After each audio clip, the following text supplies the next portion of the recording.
the paying of players, the ability of players to benefit from their likeness, from autographs, and first of all, where you stand on that, and secondly, whether players might be attracted, if that was ever passed, to places like Miami, USC, places in larger markets? Nationally, maybe you might have an advantage in a major market, situation. But I mean, there's plenty of premium programs on the college football level that are not in metropolitan areas.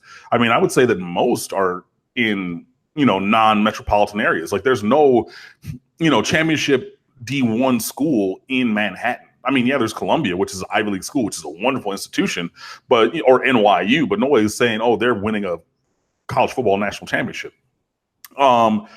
So yeah, if you have a Los Angeles, which is, a large city, obviously, but they're not even in downtown. Those schools are, outside of the city center. So yeah, maybe you might, but you can't tell me that kids in Norman, Oklahoma, or Tuscaloosa, Alabama, or Ann Arbor, Michigan, or Austin, Texas. Okay, now that's a bigger issue. I mean, but not as big as State College, Pennsylvania. Right, you know what I mean? But you can't tell me that those kids, I mean, if you're good, like Saquon Barkley couldn't have benefited to the level that Mark Walton did at Miami when he was at Penn State. Wrong. Why? Because Saquon Barkley was really, really good. So I think that superstars, I mean, and obviously I have no idea what the structure of the payments are going to be. You know what I'm saying? Or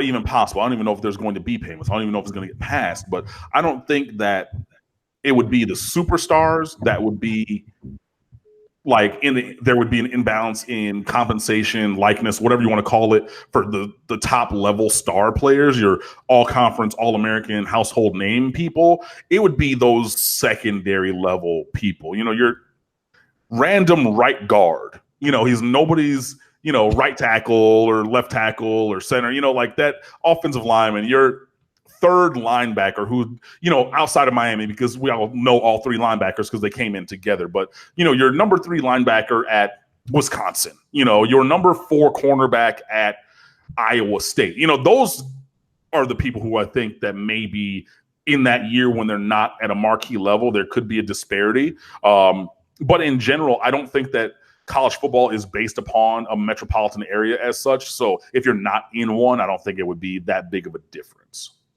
My 2 cents on the subject is I don't believe that college football players or college athletes should be paid, meaning the quarterback makes $50,000, the running back makes $20,000, or even if it's equitable, because one guy's the star quarterback and he contributes a ton. The other guy's the long snapper who never sees the field except for 3 times a game. Therefore, you're going to pay them the same. But I do believe that they should benefit from their likeness and from signing autographs. And I think that that could be sanctioned through a school. So let's say, for example, another case in point, in the middle of nowhere, Starkville, Mississippi State football. They're in the SEC. It's a huge program, but they're in the middle of nowhere. But in that town and in that region, I worked there, they're big names. They're the stars. They don't have an NFL team. They could go down to Joe Blow's furniture store, car lot, for 5 hours on a Saturday afternoon and have 5 Mississippi State football players show up and sign autographs at $10 a pop. And the school could take some reasonable percentage, meaning like 1 or 2% for administrative costs, pay the players the rest of the amount of money.